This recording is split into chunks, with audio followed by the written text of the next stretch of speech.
merci à tous d'avoir répondu à notre appel de petit point presse sur l'actualité ferroviaire en cours. Je crois qu'il est inutile de présenter Luc Béril qui est à mes côtés aujourd'hui, mais il a un élément également à nous donner. D'ailleurs, c'est lui qui va ouvrir un peu le débat. Avant de démarrer, je l'ai déjà dit tout à l'heure, il y a une équipe de France 3 Alsace qui nous accompagne aujourd'hui toute la journée, donc participe également à ces débats, mais plus pour France 3 Alsace, c'est un reportage spécifique sur l'UNSA ferroviaire que pour la globalité. Donc voilà, pour que tout le monde soit maîtrisé, que toutes ces choses-là soient enregistrées, mais voilà, on est dans un point presse public, donc il n'y a pas de raison que ça soit autrement. Luc. Voilà, oui, bonjour à toutes et à tous. Voilà, nous avons voulu tenir cette conférence de presse à la veille de l'intervention annoncée du président de la République sur TF1. Alors, il est probable qu'il abordera beaucoup de sujets, mais il n'est pas exclu qu'une question lui soit opportunément posée sur la question de la réforme ferroviaire, ce qui l'amènera donc à consacrer peut-être une partie de son intervention à cette question. Eh bien, ça tombe très bien, parce que nous aussi, c'est de la réforme ferroviaire que nous voulons vous parler. Et contrairement au gouvernement, c'est vraiment de la réforme ferroviaire que nous allons vous parler. Et si je dis vraiment de la réforme ferroviaire, c'est parce que, contrairement à la façon dont le gouvernement traite ce dossier, pour ce qui nous concerne à l'UNSA, c'est le devenir du transport ferré en France, et seulement lui qui nous intéresse. Or, à l'évidence, rien n'est moins sûr concernant le gouvernement. La question est posée de savoir s'il n'a pas décidé d'en faire un enjeu politique central pour son ambition pour ce quinquennat et éventuellement d'ailleurs pour le quinquennat suivant. Les ambitions sont évidemment légitimes en politique, mais en faire otage la réforme du ferroviaire et à travers elle les agents SNCF, les salariés du secteur et les usagers, pour nous, c'est une autre question. Et je voudrais donc lancer ce matin une mise en garde. Quand l'affirmation d'une ambition prend le pas sur le traitement de fond des dossiers, cela devient de l'orgueil. L'orgueil politique, ce n'est pas le rayon des syndicalistes que nous sommes, mais je voudrais dire ici devant vous qu'il devient urgent d'y trouver un autre terrain d'expression qu'un dossier qui concerne tout le pays, ses salariés, son économie, et constitue par ailleurs un des éléments clés de la lutte contre le réchauffement climatique. Alors, notre problème à nous, syndicalistes, ce n'est pas la gestion du quinquennat, pas plus que celui à venir. Notre problème à nous, dès lors que l'Europe a fixé que le marché ferroviaire allait s'ouvrir à la concurrence, c'est de savoir comment va devoir fonctionner ce marché, pour fournir quels services et à quelles conditions sociales, avec quels effets sur les agents et les salariés de ce secteur, bref, avec quelle régulation économique et sociale. Et en ce sens, ce dossier concerne évidemment les cheminots, mais il n'est pas un dossier de cheminots, parce que ces enjeux sont beaucoup plus larges, et c'est la raison pour laquelle nous tenons ensemble cette conférence de presse, moi-même, secrétaire général de l'UNSA au niveau interprofessionnel, et Roger Dylan-Séguer et son équipe, secrétaire général de l'UNSA ferroviaire. Je conclurai cette brève introduction en redisant devant vous ce qui devrait être une vérité, mais qui ne semble pas être une vérité pour tout le monde, c'est qu'aucune évolution, aucune transformation ne peuvent se faire avec efficacité si elles sont conçues hors, voire contre les acteurs quotidiens du travail, et ici singulièrement les salariés et agents de la SNCF qui sont, rappelons-le, on a entendu tellement de mauvaises choses contre eux, qui sont dépositaires d'un professionnalisme incontournable et irremplaçable. Et la méthode pour y parvenir, ça s'appelle le dialogue social. Ces outils en sont la négociation et le compromis. C'est l'orientation de l'UNSA comme celle de l'UNSA ferroviaire. Nous sommes face à un conflit profond dans lequel le gouvernement porte d'ailleurs une très lourde responsabilité. Et s'il s'agit bien de traiter des conditions de l'ouverture du marché ferroviaire et pas d'autre chose, des voies de sortie négociée du conflit doivent être trouvées et doivent exister. Roger va les aborder, bien sûr, mais au gouvernement de démontrer en acte qu'il souhaite les emprunter. Le conflit qui est en cours en ce moment dans les chemins de fer est un conflit qui coûte de l'argent, coûte de l'argent aux grévistes, coûte de l'argent et du temps et de l'énergie à toutes celles et tous ceux qui ne peuvent plus emprunter pendant les moments de grève des moyens de transport ferré. Ça coûte de l'argent à l'ensemble de l'économie, parfois avec des effets report, mais parfois avec des effets qui restent peut-être importants. Nous sommes donc dans une question extrêmement sérieuse. Nous souhaiterions que le gouvernement le comprenne, s'en saisisse, joue simplement son rôle, et s'il y a matière d'ailleurs à avoir de l'orgueil politique, nous lui proposons tout simplement qu'il l'exerce en mettant en œuvre une politique de dialogue social. C'est peut-être l'ancien monde, mais dans le nouveau, lorsqu'on parle d'entreprise, lorsqu'on parle de services rendus aux usagers, le dialogue social, c'est un projet qui conditionne l'acceptation sociale et donc les évolutions. C'est une des conditions pour que ce nouveau marché ferroviaire ouvert fonctionne pour le mieux, dans l'intérêt des usagers, dans l'intérêt de l'économie du pays, et tout simplement dans l'intérêt aussi de celles et ceux qui y travaillent, c'est-à-dire des salariés, qu'ils soient agents de la SNCF ou qu'ils soient salariés d'autres entreprises dans le cadre d'un marché ouvert. Ce sera sans doute le cas. Voilà, je me tais, je passe tout de suite la parole à Roger pour faire un peu le point à ce sujet. Merci Luc, et vous l'avez compris, cette co-organisation de ce point presse avec Luc donc, de l'interprofessionnel, c'est également un message qu'on donne pour sortir d'une vision parfois corporatiste que donnent les cheminots et pour vraiment montrer à la face de tous les citoyens qu'on a un combat de fond qui concerne pas seulement les cheminots, mais l'ensemble des clients potentiels et des usagers du ferroviaire. Alors, pour ce qui concerne l'UNSA ferroviaire, je rappelle quand même, et vous le savez, que nous partageons l'ambition de construire un ferroviaire de qualité, accessible au plus grand nombre, et cela en toute sécurité. Nous avons toujours travaillé dans ce sens, avec une volonté de politique contractuelle qu'on a toujours su mener dans toutes les instances et dans toutes les périodes, avec comme la grève, un dernier levier de recours pour aboutir à ces ambitions. Et cette grève, aujourd'hui, ce dernier levier, c'est aujourd'hui qu'on l'utilise parce que toute l'équipe et on se sent contraint à cette mise en place de ce mouvement. Moi, je voulais juste rappeler également qu'on a vécu quelques points importants, des étapes importantes, notamment en 2014, où lors de la réforme du ferroviaire de 2014, l'UNSA ferroviaire s'est engagée avec, à l'époque, le ministre Frédéric Cuvillier, s'est engagé dans la signature d'un accord de modernisation sociale qui garantissait la pérennisation de l'embauche au statut. Aujourd'hui, cet accord est caduc.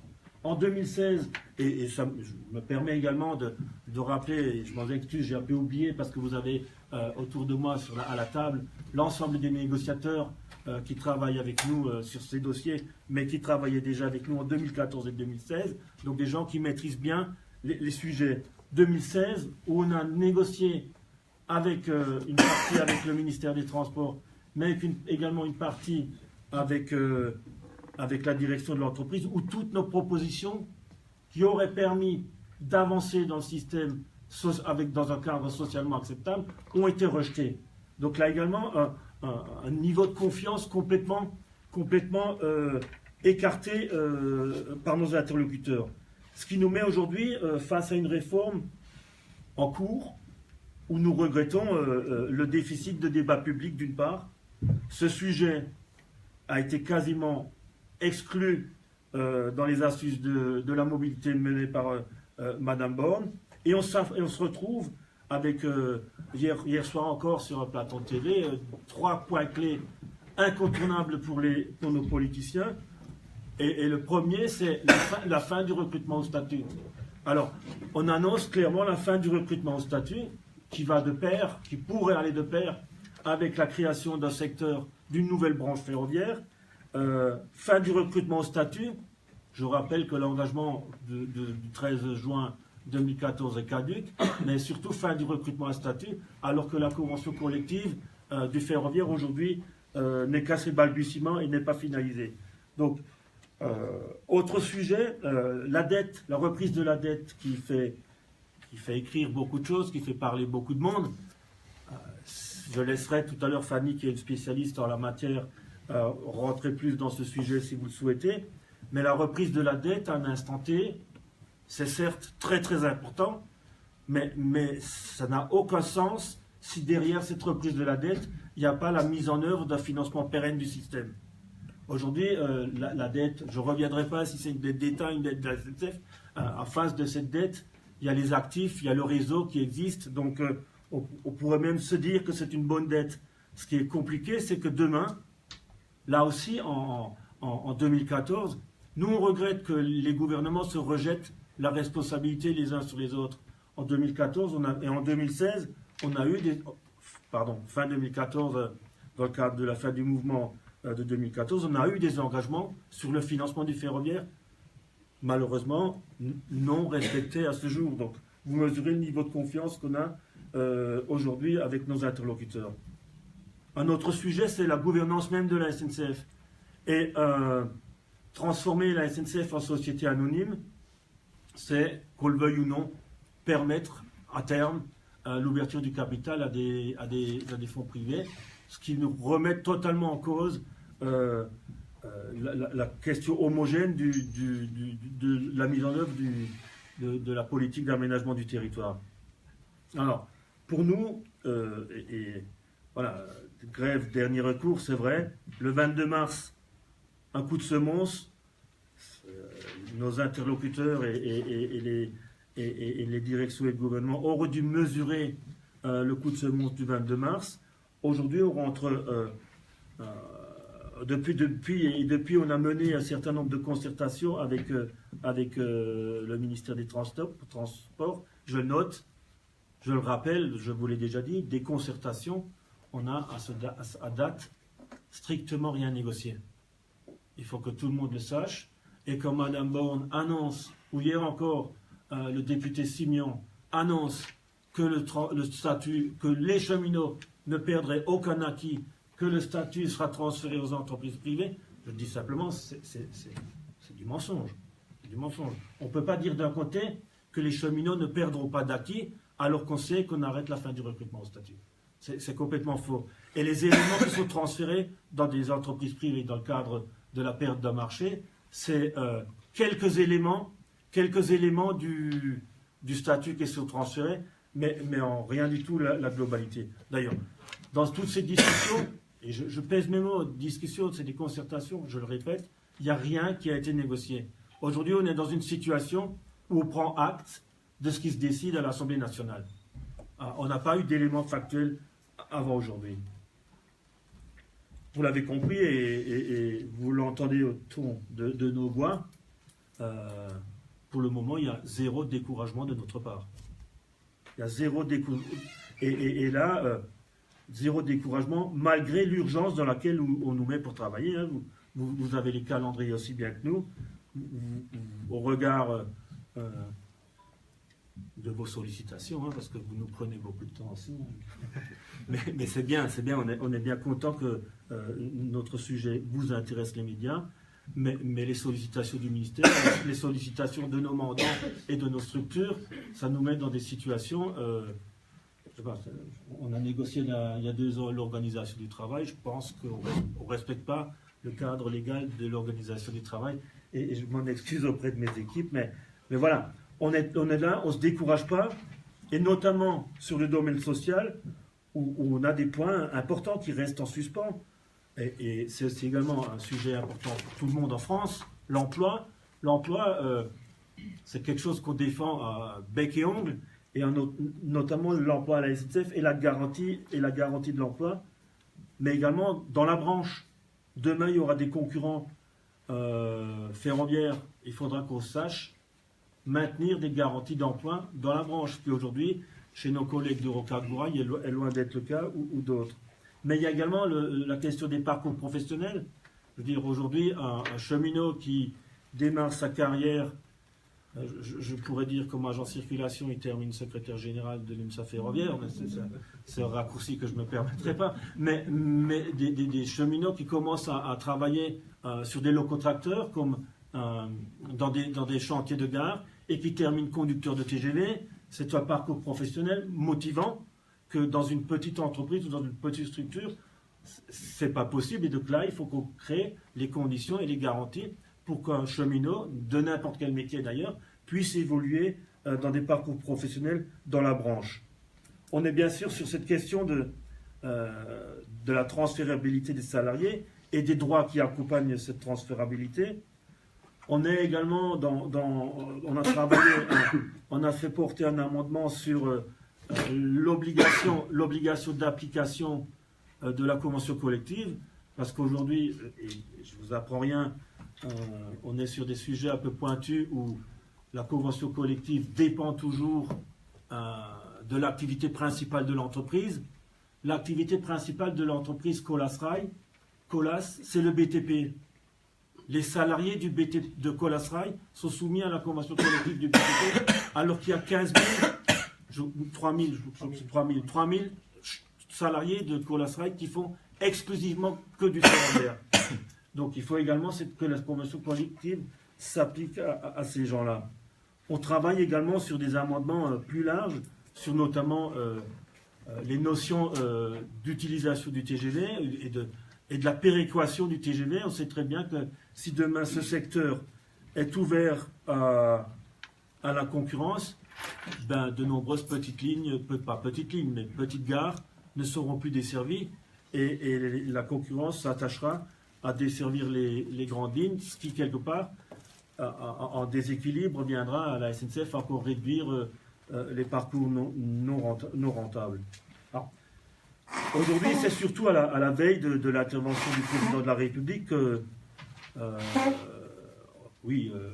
Luc l'a dit, hein, c'est normal qu'on pense à peu près la même chose. On regrette vraiment que ce dossier fasse vraiment l'objet d'une politisation. Et on s'inscrit là plus sur des principes politiques que des principes de réalité du ferroviaire. On continuera naturellement à bosser à faire porter des amendements au débat qui devra se poursuivre au Sénat. Voilà, ça je l'ai dit, on regrette que les gouvernements se rejettent les responsabilités. Voilà. Aujourd'hui, je partage également l'approche que la réforme du ferroviaire ne pourra être un succès que si elle se fait avec les salariés et pas contre les salariés. Nous, aujourd'hui, ce qu'on veut surtout, c'est afficher notre détermination, c'est pousser un coup de gueule, pour qu'à un moment donné, quelqu'un, et ça pourrait se faire demain, quelqu'un prenne réellement des engagements sur l'avenir du ferroviaire. Et on a noté quelques sujets, je laisse la parole à Fanny pour évoquer les engagements de fond, mais on a également réfléchi à des engagements de méthode, parce qu'aujourd'hui, il y a des sujets qui se traitent au gouvernement, il y a des sujets qui se traitent dans la convention collective, il y aura des sujets qui vont se traiter dans l'entreprise, et tout ça, ça fait un beau mélange qui aujourd'hui n'est pas organisé. Alors, donc on pourrait également aller vers une demande d'accord de méthode. On aura l'occasion d'évoquer ces questions-là également auprès de nos interlocuteurs très très rapidement. Quelques engagements et puis naturellement on vous laisse... Oui, alors donc aujourd'hui on a un gouvernement qui s'engage, mais il s'engage surtout pour imposer des renonciations, des reports aux autres acteurs. Donc on le voit avec le statut, on le voit aussi avec les petites lignes qui sont reportées aux régions. Donc on aimerait maintenant avoir de vrais engagements, pas seulement imposés aux autres, mais pour lui-même.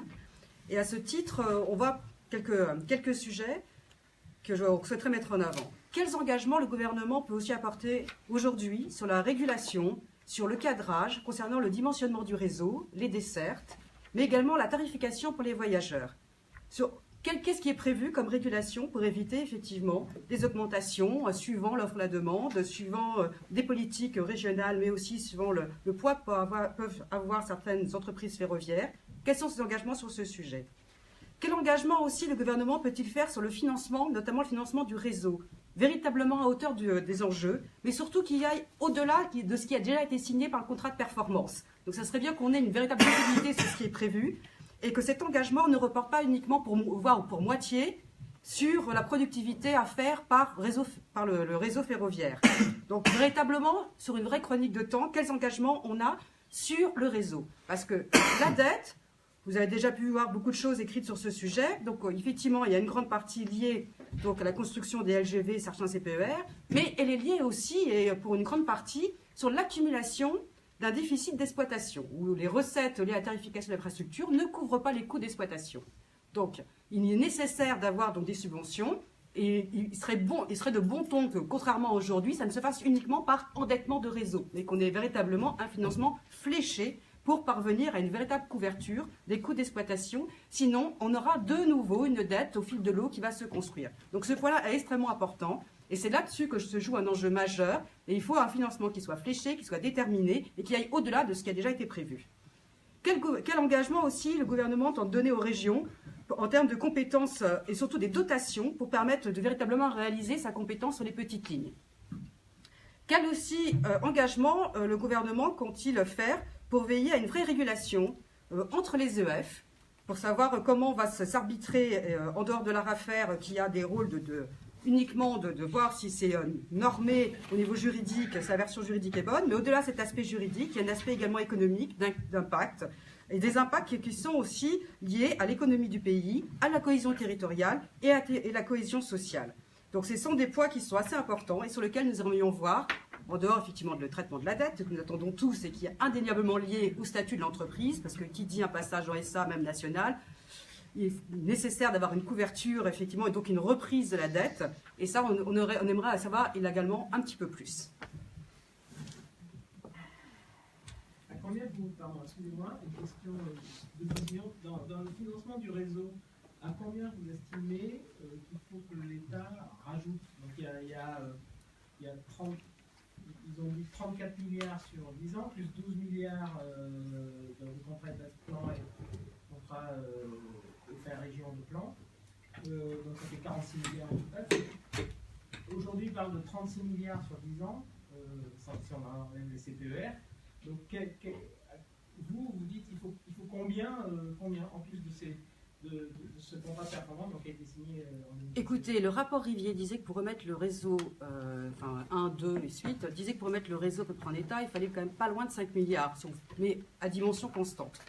Donc, on est sur une trajectoire, là aujourd'hui, le contrat de performance, ou pour la partie, je parle uniquement du réseau existant, on approche les 3 milliards, plus ou moins. Je pense par an. Oui, je parle par an.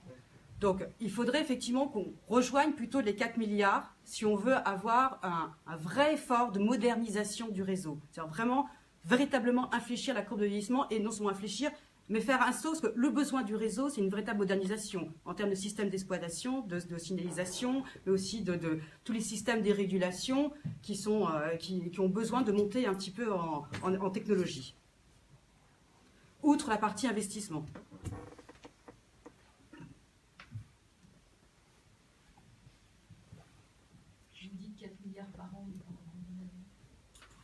Alors, je crois que dans les schémas, c'était 2025. Après, c'est en fonction des projets qui s'ajoutent ou pas, il y a des choses qui peuvent se prolonger. Parce que sur la commande centralisée du réseau, on est par contre sur effectivement un schéma beaucoup plus long. On est sur 30 ans, c'est normal. Il y a des choses qui sont plus longues à mettre en place. Mais voilà. Mais pour avoir cette inflexion, 2025 minimum. Alors on peut effectivement sur cette question-là, on aime bien se comparer aux Allemands toujours, ça ne nous dérange pas, ils ne sont pas loin, on voit comment ça fonctionne. Mais quand on met 3-4 milliards d'investissements nécessaires en France, sans remettre en cause les engagements, les choix qui ont été faits dans les dernières décennies, parce que bon, c'est pas remettre en cause ces choix-là que ça va changer beaucoup de choses. L'Allemagne, ils investissent par an quand même 3 fois plus qu'en France. Aujourd'hui, malgré qu'ils ont repris la dette il y a 25 ans. Oui, et cette année, ils ont mis 9 milliards. Il faut voir les chiffres. Ils ont un programme sur 5 ans de 15 milliards. Ça donne un peu une idée. Oui, donc, 15 milliards sur 5 ans, ça fait 3 milliards par an. Oui, mais ils font... Il y a une séquence qui n'est pas la même. C'est-à-dire que là, comme ils ont eu en fait des gros problèmes de régularité, il y a eu un processus. Voilà. Excusez-moi, sur la reprise de la dette, à quel niveau? Intégralement ou alors partiellement? Est-ce que vous mettez des seuils comme ça? En termes de propositions, voyez, enfin, qu'est-ce qui est acceptable pour vous et qu'est-ce qui ne l'est pas? Encore une fois, bon, là, sous couvert de Fanny, encore une fois, c'est pas la dette qui est importante. Ce qui est important, c'est la charge de la dette supportée par la SNCF. Donc aujourd'hui, on est dans une situation doublement compliquée, où potentiellement, d'ailleurs ça a déjà été validé à l'Assemblée nationale, la SNCF Réseau et SNCF Mobilité vont passer en société anonyme. De facto, ces entreprises vont perdre la garantie totale de l'État en matière d'emprunt. Et là, il faudra économiquement qu'on mesure le fait, combien coûtera en plus le fait de perdre la garantie totale de l'État. Donc la reprise de la dette, partielle certainement, et échelonnée dans le temps, bien évidemment, ça fera baisser la charge de la dette pour la SNCF, mais contrebalancée par l'augmentation potentielle liée à la perte des notations et à la perte de la garantie totale de l'État. Et encore, il faut préciser qu'on est dans une période à taux extrêmement faible. Donc, cette question qui se résume à une question exclusivement économique, ça risque d'apporter, de générer l'inverse de ce qu'on attend. Donc, aujourd'hui, quand on évoque les questions sociales, quand on évoque les questions du statut des cheminots et de la fin du recrutement au statut des cheminots, personne, aujourd'hui, n'a fait une étude d'impact économique sur les conséquences de la fin du recrutement au statut. Si aujourd'hui on dit on arrête de recruter au statut, ça aura des incidences dans 10, 15, 20 ans. Et alors qu'on veut améliorer le système ferroviaire maintenant. Pour mémoire, pour faire circuler un TGV, le coût de circulation d'un TGV, la masse salariale représente 6%. Donc, ce qu'on est en train de dire avec la fin du recrutement au statut, c'est qu'on va commencer à économiser de l'argent sur les 6% dans 10-15 ans. Alors, économiquement, ça a une valeur zéro. Ça a une valeur zéro à court terme. Donc, remettre en cause, c'est pour ça que nous, c'est un totem, c'est un dogme. Nous, on a le sentiment, et c'est ce qu'on regrette, on a le sentiment que le président de la République veut réformer le statut des cheminots pour pouvoir annoncer qu'il a réformé le statut du cheminot. Ce n'est pas le statut du cheminot, ce n'est pas la suppression ou la fin du recrutement au statut qui, demain, générera un meilleur service ferroviaire et voire plus économique. C'est juste impensable. Et en fin de compte, nous, la crainte qu'on a, c'est que, voilà, ça va être... le président de la République et son équipe va être dopé pour mener des réformes. Voilà, on a déjà connu un peu ça avec le président Sarkozy au moment de la réforme des retraites des cheminots, qui derrière a engendré une réforme des retraites beaucoup plus générale. Aujourd'hui, on s'attaque à un totem, celui du statut des cheminots. Voilà, c'est bien pour ça que Luc est là, avec une vision plus interprofessionnelle, parce que ça aura certainement des conséquences bien plus larges que pour les cheminots. Excusez-moi, je reformule de façon plus globale. Qu'est-ce qui permettrait de sortir du conflit? Non, mais voilà, qu'est-ce qui est acceptable et qu'est-ce qui ne l'est pas? Il faut des engagements. Il faut des engagements. Déjà, pour commencer, il faut cadrer la négociation de la convention collective. Moi, je vous l'ai déjà dit, je me répète certainement. Mais ça, c'est pas le gouvernement, à la limite, c'est avec l'UTP. Oui, mais aujourd'hui, on dit qu'on arrête de recruter au statut alors qu'il n'y a pas de convention collective. Voilà, donc, avant qu'on réfléchisse au statut, négocions la convention collective. Et à la vitesse où les négociations d'une convention collective avancent, et c'est normal, ça veut dire quelque part, il faut déjà se fixer un calendrier. Nous, ce qu'on dit, c'est que aujourd'hui, il y a zéro engagement de traçabilité des transferts de personnel. Alors, malgré ce qu'on entend et malgré ce qu'on se dit, aujourd'hui, un salarié qui va d'une entreprise à une autre, il emporte que très peu de choses de son statut. On va parler d'un sujet qui nous anime tous, mais que tout le monde comprend très très facilement. Et on a posé cette question parce que là aussi, c'est un symbole. les facilités de circulation des cheminots. Aujourd'hui, on nous garantit que les cheminots qui partent d'une entreprise SNCF vers une entreprise privée gardent les facilités de circulation. Super. La question que nous on pose, c'est les salariés de la SNCF. Est-ce qu'ils gardent les facilités de circulation sur un périmètre qui va être repris par le privé? Demain, Transdev va reprendre le périmètre de la convention TER Alsace. Est-ce que les cheminots alsaciens pourront utiliser le TER chez Transdev en Alsace? Zéro réponse sur ce sujet-là. Et réciproquement, oui, merci, zéro réponse. Voilà. On évoque dans le transfert la garantie de la caisse de retraite des cheminots. C'est quoi la garantie de la caisse de retraite des cheminots si dans 2 ans la retraite va être reboutiquée? Ça vaut quoi cette garantie? Ça vaut, pardon, je ne le dirai pas comme ça vaut pas grand-chose.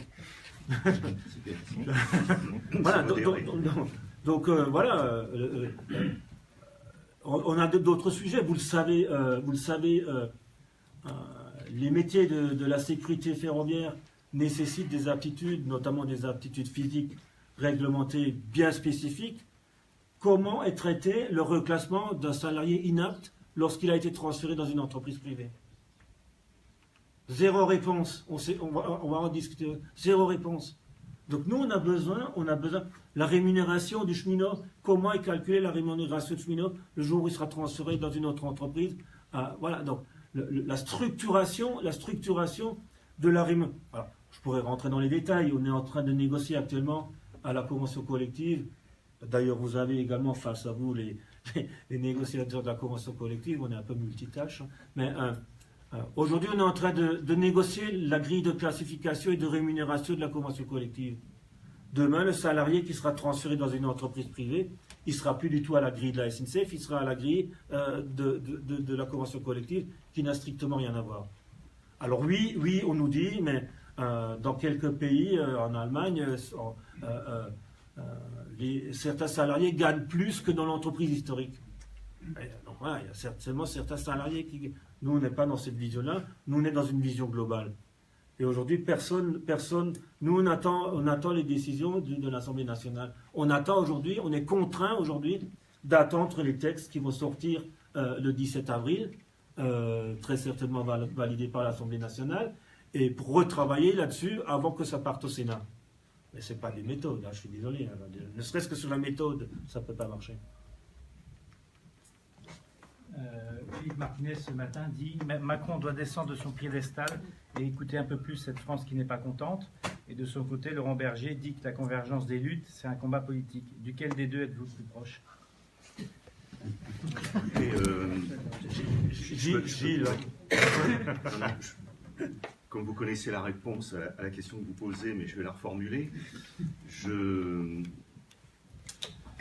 Prochainement, je serai co-signataire d'un texte avec Laurent Berger et Philippe Louis.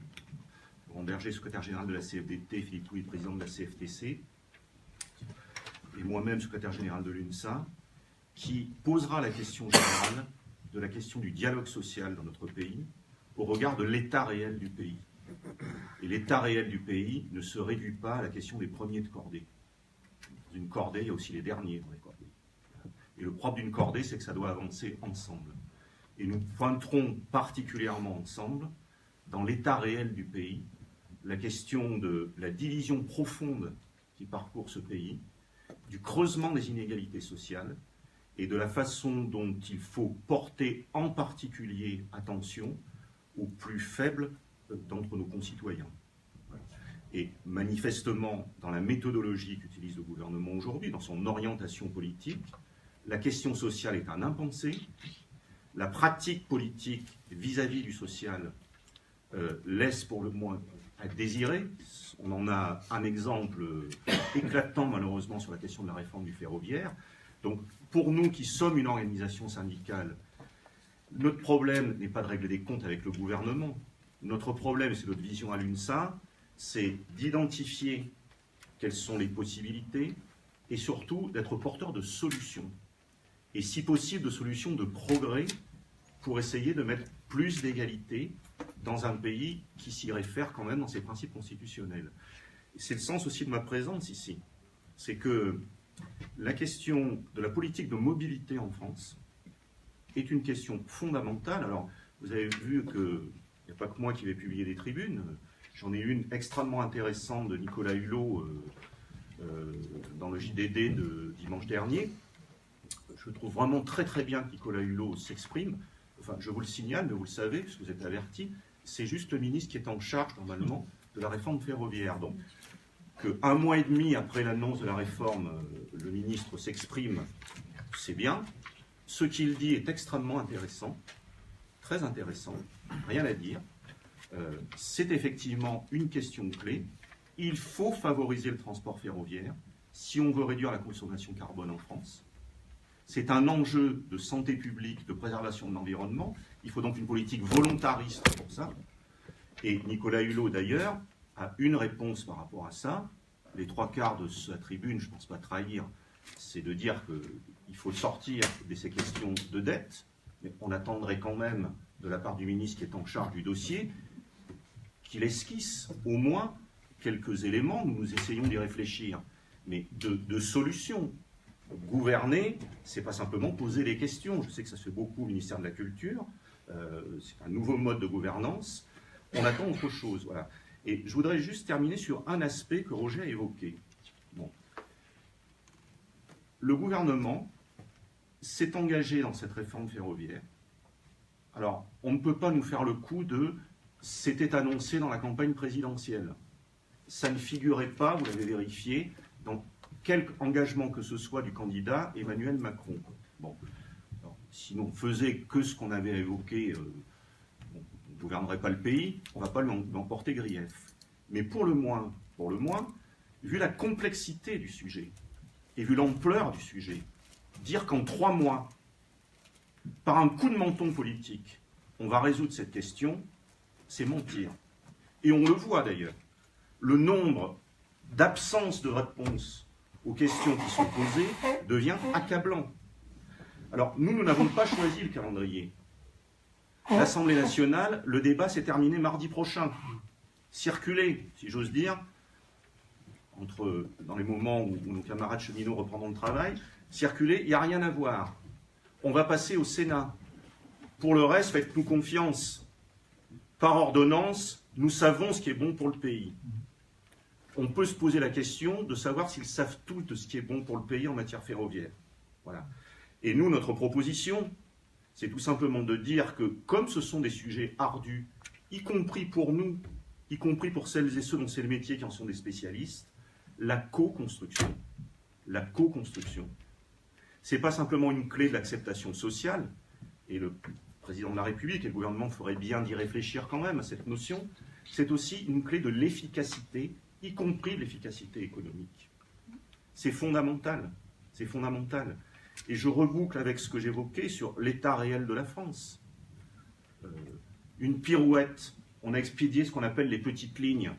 Ah, on ne les touchera pas, quelle hypocrisie. On prend les gens pour qui? Des imbéciles? Bon. On refile le bébé aux régions, on a compris, très bien. À elles de faire le sale boulot. Bon. Mais vous voyez bien que dans cette France extrêmement divisée, il y a toute cette partie des Françaises et des Français qui se considèrent en marge de la République, en particulier dans les petites villes, en particulier dans les zones rurales. Et c'est au cœur d'une question de politique de mobilité et de développement économique. C'est au cœur d'une politique de cohésion du territoire et de cohésion sociale dans notre pays. Voilà. Donc, syndicalement, nous sommes résolument de ce côté-là. Notre objet à nous n'est pas d'organiser une centralisation des luttes. Enfin, on en organise une à la SNCF. Et dans d'autres secteurs, on a raison quand on a effectivement un objectif commun, plutôt que de le porter de façon désordonnée. C'est notre rôle syndical d'être efficace là-dedans. Mais sur ce sujet de la réforme ferroviaire, vous voyez bien que le calendrier choisi par le gouvernement est incompatible avec un traitement sérieux du problème. Le problème, c'est qu'il l'a choisi, sans nous demander notre avis. Comme il sait tout, c'est normal, il savait qu'il allait résoudre rien du tout. Donc, la seule façon d'en sortir, c'est que comme tout est mêlé dans cette histoire-là, c'est qu'il va bien falloir trouver une espèce de protocole d'accord qui permettra à un moment donné de pointer les différents éléments et qui donnera des pistes d'une résolution globale du problème, et pas simplement tranche par tranche. On ne peut pas négocier la convention collective du ferroviaire si on ne sait pas comment va être organisé le marché. On ne peut pas négocier à la SNCF une adaptation de l'entreprise à des nouvelles conditions tant qu'on ne sait pas comment va être organisé le marché. On ne peut pas organiser le marché si on ne sait pas quelles sont les demandes, quelles sont les attentes des entreprises qui vont se positionner sur ce marché. Le serpent passe son temps à se mordre la queue. Pour en sortir, la seule solution, et pour nous, syndicalement, il nous faut des garanties. Il nous faut des garanties précises, pas du baratin, c'est d'essayer d'avoir cette approche globale. Donc, un protocole d'accord, un accord de méthode, on l'appelle comme on veut, mais qui à un moment donné dit, prend des engagements, c'est la solution pour apaiser, peut-être pour sortir du conflit, mais pour le moment, les cheminots sont en légitime défense. Il nous faut des garanties, c'est la responsabilité du gouvernement de les donner. Mais derrière, il nous faut des garanties, pas simplement pour les cheminots. Et moi, j'insiste à ce sujet-là, c'est le sens aussi de ma présence ici et du soutien complet qu'on apporte à l'UNSA ferroviaire au niveau de l'UNSA. C'est que les questions qui sont posées sont décisives. Comment on fait pour défendre l'emploi en région si les entreprises qu'on cherche à implanter et à maintenir n'ont pas un service de transport de qualité? Quelle est la clé? On se gargarise de la très bonne nouvelle, et elle est bonne, du fait qu'il y aura plus d'investissements de capitaux étrangers en France. Là, cette année, il paraît que c'est un record. Parfait. Mais qu'est-ce qui motive des entreprises étrangères à s'installer en France? Entre autres, parmi les nombreuses questions, il y a la question des infrastructures. Vous n'allez pas vous implanter dans un endroit qui est paumé, dans lequel il n'y aura pas de moyens de transport. Bon, donc ces questions-là, c'est des questions économiques, et puisque le gouvernement se targue de connaître l'entreprise, eh ben, voilà une excellente occasion de le prouver, mais de le prouver en intégrant que le dialogue social est une des données, la co-construction par le dialogue, c'est associer celles et ceux qui font. Et c'est un gage, encore une fois, de réussite.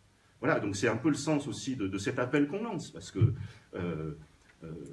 il faut que le gouvernement arrête de dire, voilà le nombre d'heures pendant lesquelles on a rencontré les syndicats, c'est la preuve du dialogue social. Le cause toujours tu m'intéresses, ça se chiffre aussi en nombre d'heures. La qualité du dialogue social, c'est pas simplement le nombre d'heures, c'est à quoi est-ce qu'il aboutit. Et nous avons des propositions, mes camarades l'ont démontré, nous sommes prêts à rentrer dans un domaine qui est complexe. Nous sommes prêts à y rentrer, nous avons des propositions, mais il nous faut des réponses. Et il ne nous faut pas simplement des nombres d'heures. Hier, le patron de Transdev dit OK pour accueillir des cheminots, mais il faudra changer l'organisation du travail. Donc en sous-texte, on comprend que c'est la question de la polyvalence qu'il veut mettre sur la table. Qu'est-ce que vous répondez à ça? C'est un sujet sur lequel, encore une fois, je l'ai dit un peu rapidement, mais c'est un sujet sur lequel on a déjà travaillé en 2016. Pour nous, la polyvalence, c'est pas un gros mot, mais attention, polyvalence, compétence encadrée et reconnue par l'entreprise. Alors, la polyvalence, c'est pas n'importe où et n'importe comment, mais dans un cadrage bien arrêté, sur les chantiers bien déterminés, tout est dans la discussion. Nous, on a avancé sur le sujet dès 2016. Voilà, on a un week-end, tout a été balayé. On a négocié à l'époque de réelles contreparties ou des engagements de contrepartie. C'est un peu l'Euro 2016, si je me souviens bien, qui a créé un banc de panique et en un week-end a tout balayé. Voilà. Nous, on est ouverts à la discussion. C'est justement ce sujet-là qui est important. Et en complément de ce que dit Luc Beryl, c'est aujourd'hui dans la réforme de 2014 où on a éclaté la SNCF en trois entreprises sous couvert de réintégration de RFF, certes, mais on a quand même passé pas mal de pédagogie à expliquer aux gens que c'est bien.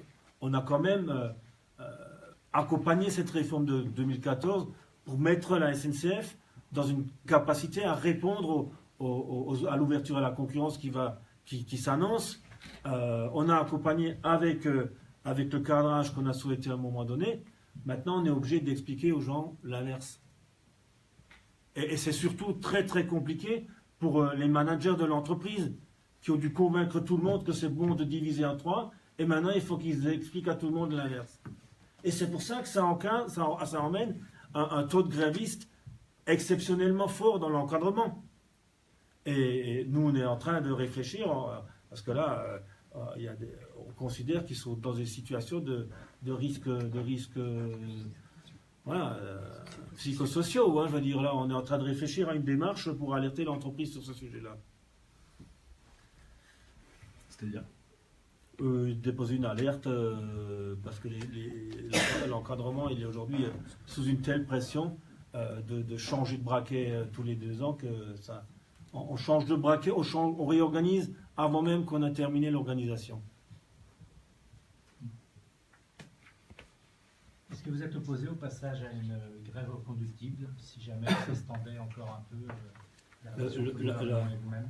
La motivation de ces 18 mouvements successifs de 2 jours annoncés, et je précise là également mes propos, ce n'est pas une grève perlée.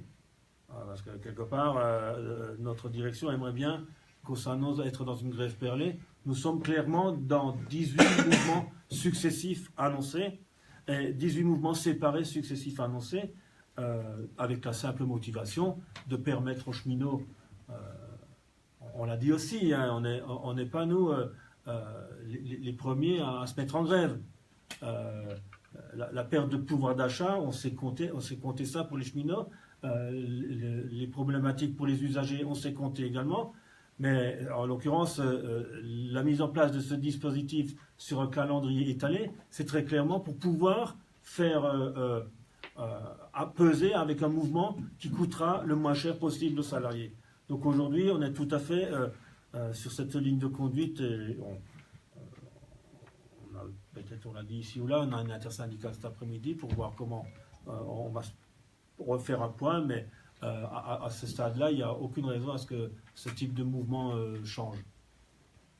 Laurent Brun, vendredi, disait qu'il n'était pas exclu de poursuivre après le 28 juin, qu'il n'y avait pas de limite en fait au calendrier. Vous le savez, je suis quelqu'un de résolument optimiste et j'ose espérer qu'on trouvera des solutions avant le mois de juin.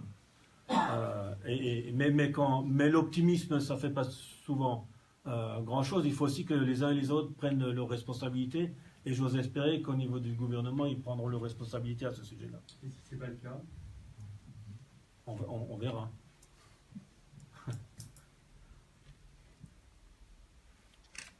Il serait bon que le gouvernement réfléchisse si ce n'est pas le cas. Parce que si pour s'entêter, il décide que la France doit perdre 0,3 ou 0,4 points de croissance, il en portera la responsabilité. Donc à un moment donné, pour une réforme mal ficelée, visiblement sur laquelle il a plus de questions que de réponses, c'est aussi à lui de mesurer quand même sa responsabilité devant les Français. Moi j'ai une image, hein. Il faudrait que le gouvernement cesse de prendre les usagers en otage. Inversons un peu la chose de son ambition politique. Je vais le dire avec un point d'interrogation, mais c'est le moment de démontrer qu'il vise autre chose que de l'ambition politique et qu'il vise tout simplement à gouverner la France et à résoudre le problème du ferroviaire en France. Mais attention, le gouvernement a une responsabilité dans ces questions-là. Il y a une voie de sortie, hein. Négocions. C'est comme ça qu'on trouve les voies de sortie. Pour le moment, il n'y a pas de négociation. Donc, négocions, allons vers un protocole d'accord, posons tous les problèmes avec tous les interlocuteurs. Tout ne peut pas être résolu par la loi. C'est aussi une difficulté que porte le gouvernement dont il a la responsabilité. Tout ne va pas être inscrit dans la loi. Il y a des choses qui relèvent du décret, il y a des choses qui relèvent de la convention collective, il y a des choses qui relèvent de l'accord d'entreprise. Bon. Donc si on veut globaliser les choses, c'est la voie qu'il doit choisir. Mais la politique du pire, ce serait celle de choisir pour le gouvernement de ne pas chercher justement les voies de sortie. Il y a un petit jeu très dangereux auquel il pourrait se livrer, opposer des catégories de Français à d'autres. Je rappelle quand même que Emmanuel Macron a dû essentiellement son élection au fait qu'il s'opposait à une candidate qui visait justement à diviser les Français, à monter les uns contre les autres. Attention, la victoire d'Emmanuel Macron contre le populisme nationaliste, attention à ce que, à des fins politiciennes, on ne tombe pas de l'autre côté du cheval. C'est quand même ce qui a fait sa victoire politique et son élection de président. La France mérite d'autres choses. Donc moi je lance là aussi un appel auprès du gouvernement. Attention à ne pas choisir de s'installer dans une situation qui pèsera, parce que s'il pense qu'il se sortira de sa propre responsabilité politique en la mettant sur le dos des cheminots, je pense qu'il fait une erreur.